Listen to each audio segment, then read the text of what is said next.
오늘 그 중국에서 있었던 전승절 행사 관련해서 한겨레 논설위원 길륜형 논설위원 모시고 이 관련된 이야기도 좀 나누도록 하겠습니다.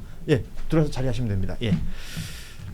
어서 오십시오. 안녕하세요. 한겨레 길륜형 논설위원을 소개합니다. 어서 오십시오. 네, 안녕하십니까. 네, 저희가 이제 한번 거래 트고 나니까 이렇게 또 자주 부르게 됩니다. 저희가 이제 전승절 얘기하기 전에 조금 남은 내용이 있어서 이야기를 좀 더 나누고 살펴보도록 하겠습니다.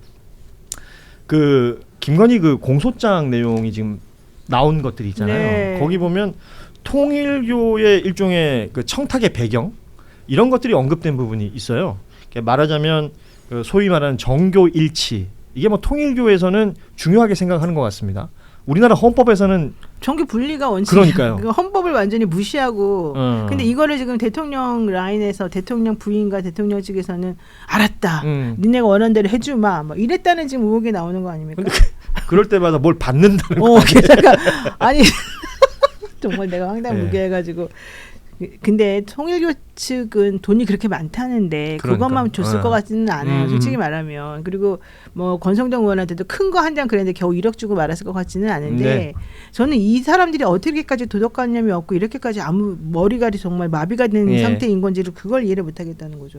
그러니까 이 대한민국이라는 국가 외에도 통일교는 뭐 다른 나라에서도 모든 활동을 하는데 지난번에 여기 김정대 전 의원이 계속해서 지적했던 바지만 일본에서 통일교가 굉장히 왕성하게 자민당하고 연결돼 있고 자민당에 몇천 명의 통일교 신자라는 거잖아요. 그래서 그 자민당과의 스캔들, 그러니까 아베 총리 암살 이후에 이 스캔들이 터지면서 통일교는 종교법인을 해산당하는 일본에서 그 검찰에서 해산 명령을 했고 지금 그 재판이 진행 중이다라는 내용까지 얘기를 한 바가 있습니다. 그래서 통일교가 일본에 있는 그 통일교 자산을 처분을 해야 되는데 그래서 그 대상으로 한국을 바라보고 있었다는 거예요. 그렇죠. 그러면 그 일을 하려면 정권하고 또 뭔가의 관계가 필요했을 것이고 그런 내용들까지 다 연결해서 봐야 된다라는 분들이 많더라고요. 혹시 그 통일교 관련해서 근데 일본에서 굉장히 유명하죠. 그리고 또 특히 일본 통일이지 않습니까? 그러니까 말씀하셨던 대로 그 일본에서 토이츠 교회라고 그러죠. 그 통일교가 있고 굉장히 세력이 좀 있어요. 그래서 유명한 게 일본에서는 뭐 이렇게 결혼하는 국제 결혼 그런 걸로 되게 유명하고 그래가지고 아베 총리가 사망한 게 그 아베 총리 암살한 사람이 그 집안이 통일교회 그 어머니께서 빠져가지고 너무 많은 돈을 건설업으로 이렇게 돈을 버셨는데 다 날려가지고 그래가지고 말씀하셨던 대로 그게 아마 그 종교법인이 해산 명령이 내려졌습니다. 그러니까 그 말씀하셨던 그 재산 관련해서는 저는 잘 모르겠는데 뭐 그런 흐름이 뭐 없다고는 할 수 없겠죠. 그래서 일본에서 그렇게 돈을 벌어가지고 그 재산을 이제 한국으로 갖고 와가지고 이제 굉장히 뭐 여러 가지 기업도 하고 지금 뭐 덩치가 커졌죠. 예. 통일교가 우리 곳곳에 빠져 있는데 잘 없어요. 그 권성동 의원이 그 얼굴에 마스크 쓰고 골프 쳤던 그 골프장도 거기도 통일교 소유라는 것이고 지금 여의도의 가장 높은 빌딩. 그 빨간색 기둥 있는 그 빌딩 있잖아요. 거기도 통일교가 이제 시행에 참여했다는 얘기가 있고, 그러니까 뭐 돈 되는 곳곳마다 통일교의 어떤 흔적들이 남아 있는데 이 사람들이 어떤 식으로 그 세를 키워왔고 또 논란이나 문제가 생겼을 때 어떤 식으로 그 문제를 해결해 왔는지 앞서 변호사 선임 과정들 우리가 쭉 얘기했지만 이래도 되는 것인지, 진짜 이렇게 그냥 또 한 번 넘어가게 되는 것인가 이런 생각도 드는 거예요. 근데 그래도 지금 이 통일교가 오히려 내분을 겪고 있어가지고 이 내부적인 사정이 바깥으로 드러나는 게 지금 많다는 거잖아요. JTBC에서 사실은 이번에 이 변호인 선임 문제가 제보를 받은 것도 내부 제보를 지금 통해서 나온 것이고 이 통일교회 어머니 이 한학재 씨가 7년 나오면서 14명. 어쨌든 그러면서 이제 또 그 자식들하고 이 관계가 지금 나빠져가지고 이 자식들을 다 이겨내고 엄마가 지금 나와서 승리를 한 셈이고 결국에는 그 자식들 중에 또 한 명하고 지금 대척점에 지금 이런 상태인 거잖아요.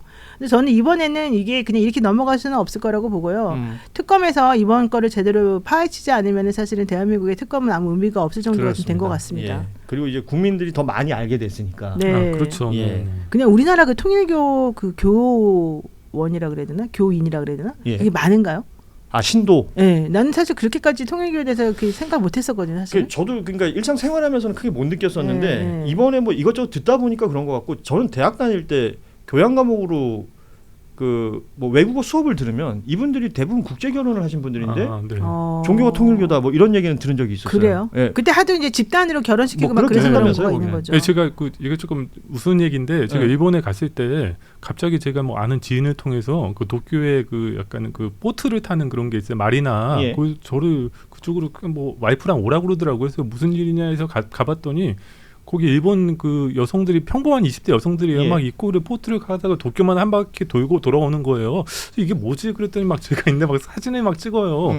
또 보니까 거기가 통일교였더라고요. 그리고 이제 일본 여성 4명한테 곧 다음 주에 한국에 여자들 시집 간다. 그래가지고 제가 기분이 되게 묘해가지고 막 사진 찍으려는데 제가 막 피해 다니고 막 그랬던 기억이 났거든요. 그러니까 이제 아마도 우리가 잘 모르는 사이에 곳곳에서 이제 암약하고 있고 또 이제 사람이 또 뭐 인원도 중요하지만 이 재력이 기본적으로 있으니까 굉장히 이제 그 곳곳에 접근해가지고 이제 그 영향력을 끼칠 수 있고 이 집회 같은데 가면요 그 굉장히 넓은 데서 뭐 그 세종 저기 뭐죠 잠실 예. 그 스튜디오만 10만 명 들어가잖아요. 거기 대뜸 그냥 부시 대통령이나 오바마 대통령이나 아베 유명한 총리 사람들이 나와. 예. 거기가 막 그 환영 영상이 막 아하. 이렇게 축하 영상이 막 띄워져요. 네네. 그거 다 돈으로 하는 거거든요. 몇 억 주면 이렇게 그치. 하는 거. 제가 그거 보고서 굉장히 이 사람들이 겉으로는 잘 드러나지 않지만 우리가 모르는 사이에 굉장히 사회 영향력이 클 수가 있겠구나. 그래서 이제 일본에서도 처음에 이제 일본 회의라는 데가 있어가지고 예. 지금 뭐 아베 정권의 뒤에서 조종하는 게 일본 회의다 그랬더니 나중에 돌아가시고 보니까 아니다 통일교였구나. 뭐 그런 얘기도 있고 좀 과장이겠지만 아무튼 이런 어둠을 우리가 좀 이렇게 뭐 뽑아내고 뭐 진실을 확인해야 되고 뭐 그래야 될 것 같습니다. 이번 사건을 보니까. 그렇습니다. 이 통일교에 대해서 우리가 많이 알게 됐기 때문에 그리고 그 부정적인 부분이 있다면 이번 특검이 아까 우리 노영희 변호사 말씀하신 것처럼 밝혀내야 될 것이고 거기에 대한 대가도 반드시 치르게 해야 되겠다라는 얘기까지 하고 이제 중국에서 있었던 전승절 80주년 행사 이게 80주년이라 그런지 기존의 행사보다 굉장히 크게 했더라고요. 네, 그렇죠. 예. 예. 여기에 뭐 전 세계에 이게 실시간으로 그 전파를 타고 나왔기 때문에 많은 그 인상적인 장면들을 보겠지만 가장 뭐 주목을 받았던 건 북중러 정상이었던 것 같습니다. 이게 계속 영상을 그렇게 봐서 그런지 모르겠는데 왜 삼총사 이렇게 걸어가는데 뒤에 막 여러 사람들 걸어가는 그런 느낌들의 것들이 많아요.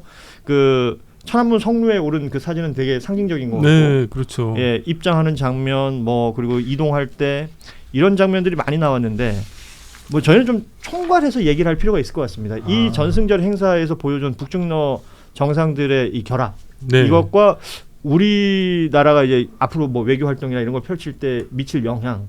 좀 분석을 좀 해주시죠. 예, 그냥 80년 돼가지고 그런 일이 있었다나 보다 이렇게 그냥 단순히 그냥 이해하고 넘어갈 일이 사실 제가 봤을 때 이건 아닙니다. 이거는 굉장히 저희한테 보니까 굉장히 우울하더라고요. 이게 무슨 얘기냐면은 어쨌든 간에 우리나라한테 가장 중요한 거는 북한이 이제 사실상의 핵무장국이 된 거잖아요. 예. 그래서 이 핵무장의 북한의 핵무장은 다시 우리가 원하는 한반도의 완전한 비핵화로 이제 몰고 가야 되는데 그러려면 굉장히 중요한 조건이 있거든요. 이게 뭐냐면은 그럼 주변국들 미국, 중국, 러시아나 이런 나라들이 북한의 핵무장은 안 된다라는 거에 대해서 명확한 신호를 보이고 예. 공동으로 이거를 이제 대응을 해야 됩니다. 근데 그게 이제 우리가 기억하겠지만 2017년에 굉장히 뭐 그랬죠. 북한이 네. 미사일 엄청 쏘고 막 그랬잖아요.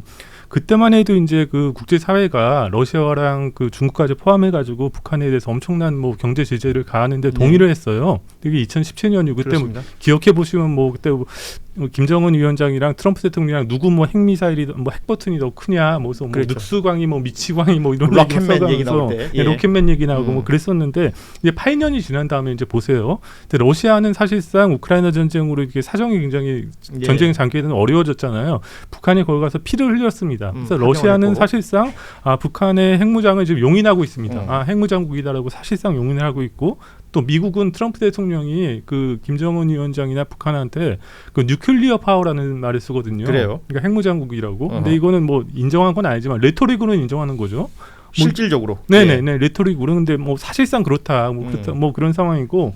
그렇기 때문에 이 중국이 그러면 어떻게 되냐, 그런 게 굉장히 중요하거든요. 네. 이런 상황에서 이제 그 중국이 김 위원장을 초청을 해가지고 굉장히 삼자가 세 나라 사람이 이제 나란히 이제 걸은 거거든요. 그래서 북중러 연대를 과시를 한 거기 때문에 이거는 굉장히 우리 입장에서 봤을 때는 그 김정은 위원장이 여러 가지 이제 국제 정세의 변화, 우크라이나 전쟁이라든지 그 미국과 러시아의 어떤 전략 경쟁이 심해지면서 이게 고립돼 있던 30년 동안 거의 핵무장하면서 고립돼 있었잖아요. 그거를 뚫어낸 거죠. 그래서 국제사회에 이제 나와서 이제 세 나라의 연대를 이제 과시를 한 겁니다. 물론 그게 얼마나 또 오래 갈 것이냐. 이 사람들이 다 동상이몽이니까 뭐 그런 얘기는 있지만은 뭐 사실상 절반 정도 뚫어낸 것이고 그렇다면은 과연 저 핵무장이 이제 어떻게 될 것이냐라는 거에 대해서 우리가 굉장히 생각이 복잡해질 수밖에 없죠.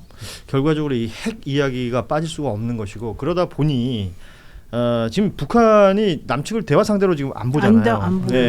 안 보면서 뭐 예전에는 그 민족 동포 이 부분에서의 접근이 있었는데 이런 걸 다 없애버렸어요. 적대적 국가라고 평가를 하면서 대한민국이라는 국호를 북한 방송에서 듣게 되니까 굉장히 좀 기분이 이상하더라고요.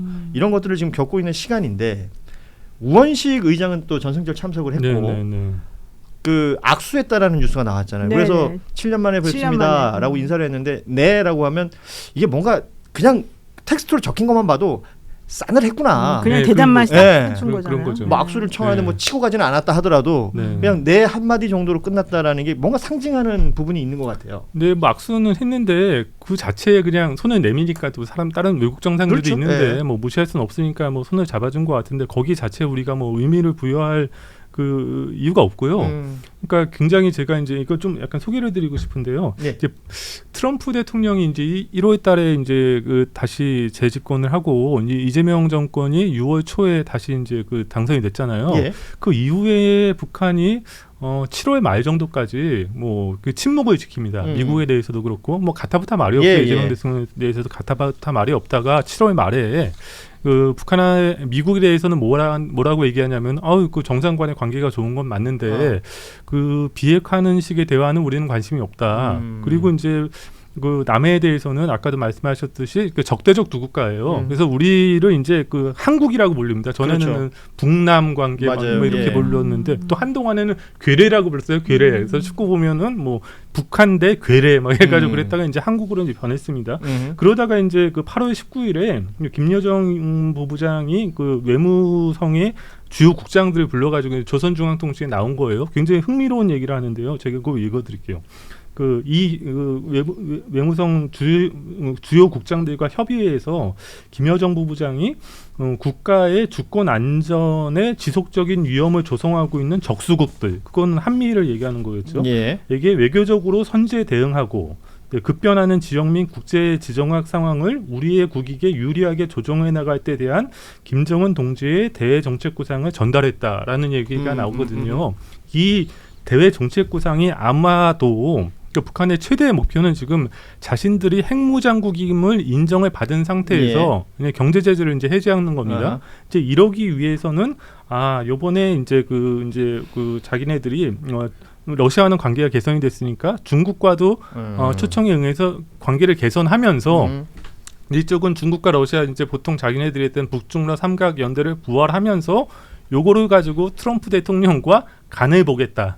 그러니까 말 그대로 협상력을 키운다는 거죠. 그렇죠. 이제 트럼프 만날 수 있을 정도에 만나고 싶다고 얘기를 간을 보겠다. 그러면서 한국은 대화 상대가 아닌 패싱하겠다는 얘기입니다. 그러니까 한국을 패싱하면서 북중러를 연대를 강화하고 미국과 대화를 하면서 자신들이 원하는 어떤 최종 목표인 핵무장국의 지위를 확보를 하겠다라는 게 아마도 김정은 동지의 대외 정책 구상에 틀림이 없습니다. 이 흐름으로 이제 가고 있는 거죠.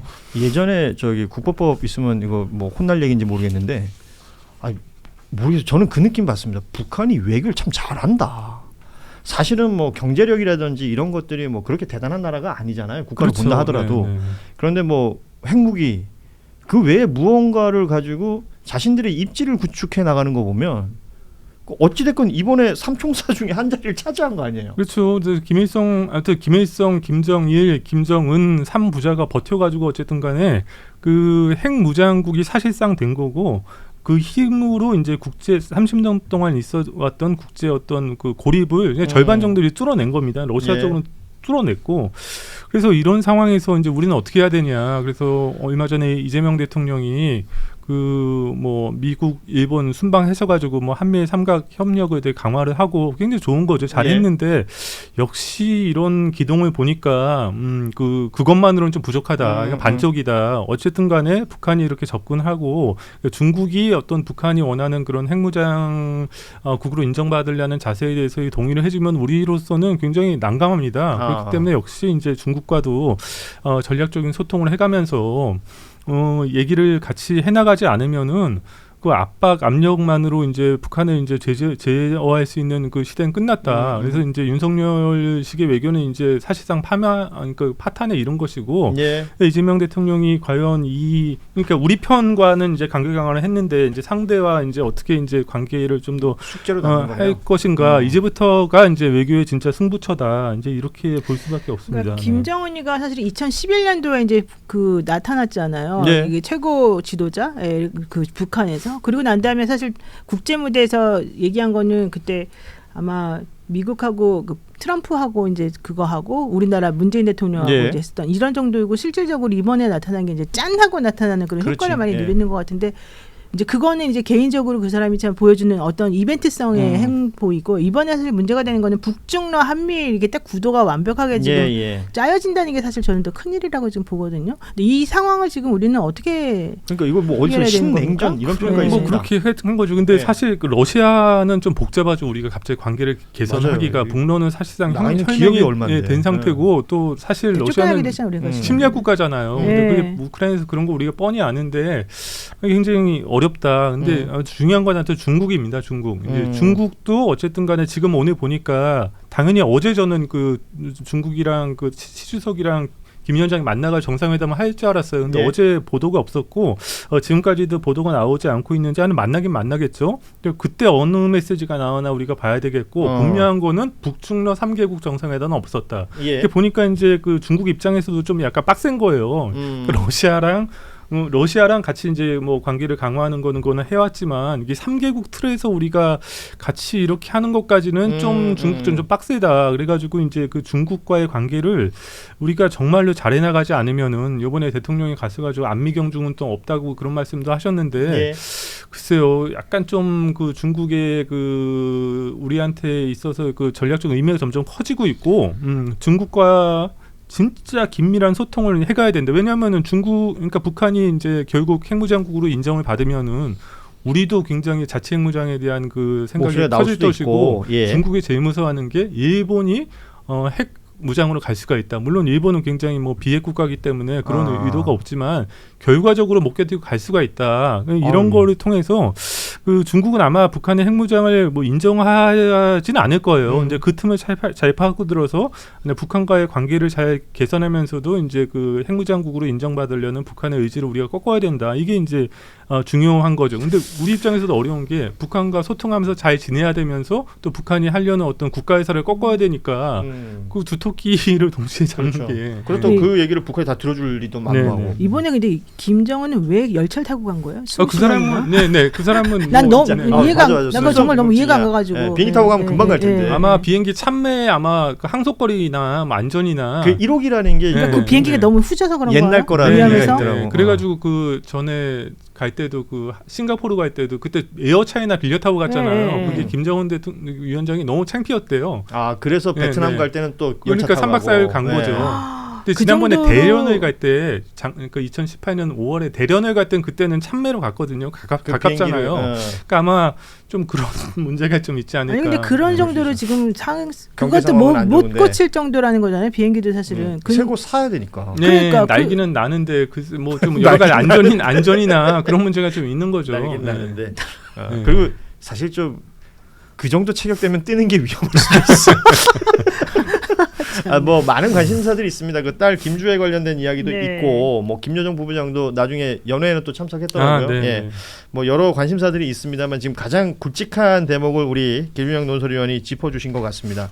그 우리 정부도 지금 강유정 대변인 통해서 나온 얘기들은 특별히 평가할 말은 없다. 다만 국경대하고 있는 다른 이웃 국가들을 예의주시하고 면밀히 살피고 있다. 아주 원론적인 답 정도가 나와 있습니다. 뭐 속에서 뭐 골머리가 깨지겠죠. 그러니까 엄청 머리가 아플 것 같아요. 방법이 사실은 잘 떠오르지가 않으니까 이게 해결을 방법 못하는 거죠. 자, 그 중국이라는 국가를 우리가 진짜 말씀하셨지만 어려워집니다, 점점. 그러니까 통상 양이나 경제 무역의 양 이런 걸 생각하면 그야말로 어마어마하지 않습니까? 그런데 경제 이야기만 할 수 있는 게 아니라 이제 외교 안보 이야기까지 같이 물고 들어가야 되는 거니까. 그렇죠. 네. 예. 근데 요 얘기 하나 더 드리고 싶은데 이게 중국도 굉장히 요번에 80년 전승절에서 성루에서 시진핑 주석이 한 연설이 있어요. 예. 거기서 굉장히 제가 흥미로운 지점을 읽었는데 전에 바이든 행정부 때까지만 하면 이제 우리 신냉전 같은 얘기를 하면은 중국 시 주석이 주로 뭐라고 얘기했냐면은 신냉전 아니다. 우리 충분히 윈윈할 수 있다. 서로 상호 협력하면서 할 수 있다. 그렇게 얘기를 했거든요. 근데 이번에는 뭐라고 얘기하냐면은 지금 인류가 다시 평화냐 전쟁이냐, 대화냐 대항이냐, 윈윈이냐 제로섬이냐는 선택의 직면에 있다라는 얘기를 해요. 그러니까 이거는 분명히 트럼프 대통령이 보이고 있는 그런 어떤 이기적이고 아나무인한 그런 정책에 대해서 중국의 어떤 그 국제관 전략관이 변했다는 것이고 거기에 대해서 이제 그 시진핑 주석이 나아가려고 하는 방향은 요겁니다. 평화롭고 질서 있는 다극화. 네. 그러니까 미국 1극으로 놔두지 않겠다. 네네. 예. 그래서 우리가 우리 몫을 하겠다. 그러면서 이제 너무 트럼프 대통령이 제멋대로 하니까 우리는 나름대로 질서 있게 중국 나름대로의 어떤 국제 질서를 만들겠다라는 어떤 굉장히 그 사이즈가 큰 얘기를 한 거예요. 그러네요. 물론 거기에 대해서 굉장히 뭐 가능하냐라고 뭐 서구 언론에서 비판적으로 보고는 있지만 정세가 변하고 있고 우리도 옛날 바이든 행정부처럼 그렇게 뭐 패권국으로서 자기의 역할을 다하고 좀 자유로운 패권국으로 모양을 보여준다면 뭐 한미일 요 3개국 협력으로도 뭐 가능할 수 있겠지만 전혀 그런 시대가 아니었기 때문에 딴 주머니를 차야 된다. 반쪽 외교로는 다시 안 된다. 결국은 우리의 실리 그 이재명 대통령 늘 강조하는 게 이제 국익 중심의 외교라는 건데 저는 이번에 그 인도 모디 총리가 굉장히 인상적입니다. 이 사람은 미국한테 들이받을 때 들이받고 또 미국이랑 뭐 이렇게 할 땐 또 하고 경제적으로 뭐 협조를 해야 될 일 있으면 또 확실하게 하고 이번에 또 중국 전승절에도 왔어요. 네. 네. 그 굉장히 전 인상적이었습니다. 네, 그러니까 그 이제 그 모디 총리가 인도잖아요. 그 인도라는 나라가 굉장히 지금 인구가 지금 1등입니다. 중국보다 더 많죠. 중국보다 이제는. 더 많고 그리고 미국이 중국을 어쨌든 포위를 해야 되니까 쿼드라는 거를 만들면서 인도를 자기네들 편으로 넣으려고 엄청 고생을 한 거예요. 근데 원래 인도는 대국이고 거긴 중립외교거든요. 뭐 어느 뭐 진영에 속하는 나라가 아니에요. 근데 어쨌든간에 쿼드 안에 들어가서 이제 중국이랑 인도는 뭐 국경 분쟁이 있고 그래서 사이가 전통적으로 안 좋거든요. 애써 인도라는 저 엄청난 그 대국을 우리 편으로 대충 끌어들였는데 트럼프 대통령이 그 인도가 그 러시아의 그 원유를 사잖아요. 엄청 그 싼 돈으로 뒷돈으로 그거 산다고 관세도 뭐 어마어마하게 때려. 관세를 50% 때린다고 그러니까 모디 총리가 거기 가가지고 붙어버렸어요. 빡친 거지. 그거는 굉장히 미국한테 있어서 엄청난 이거는 그 외교적인 정말 패착입니다. 패착. 그게 트럼프입니다. 모두가 다 경악했어요. 경악. 그러니까 시주석이랑 그 뭐죠? 푸틴 대통령이랑 셋이서 웃고 있는데 원래 인도랑 러시아는 사이가 좋아요. 근데 인도랑 중국은 그 약간 앙숙이거든요. 근데 그 거기 경계에서 그 총 쏘면 안 되니까 돌멩이 던지고 싸우고 그러잖아요. 거기는. 아무튼 총 쏘면 안 되니까. 그렇습니다. 이런 상황이라는 것은 그 국익 외교라는 게 실리 외교라는 게 얼마나 어렵고 또 지난한 길인가라는 것도 오늘 우리 김준영 위원이 좀 짚어주신 것 같습니다. 자, 오늘 뉴스다이브 준비된 소식은 여기까지 하도록 하겠습니다. 지난 이틀 정도 뉴스다이브가 그 예상됐던 시간을 너무 넘겨가지고 그래요? 제가 이제 매부쇼를 욕할 그 근거가 없어졌어요. 그래서 저희는 시간 되면 끝냅니다. 오늘 함께해 주신 우리 노영희 변호사 그리고 또 김준영 논설위원 고맙습니다. 함께 인사 나누겠습니다. 네, 고맙습니다. 저희는 내일 오후 3시 30분에 다시 찾아뵙겠습니다. 고맙습니다. 네.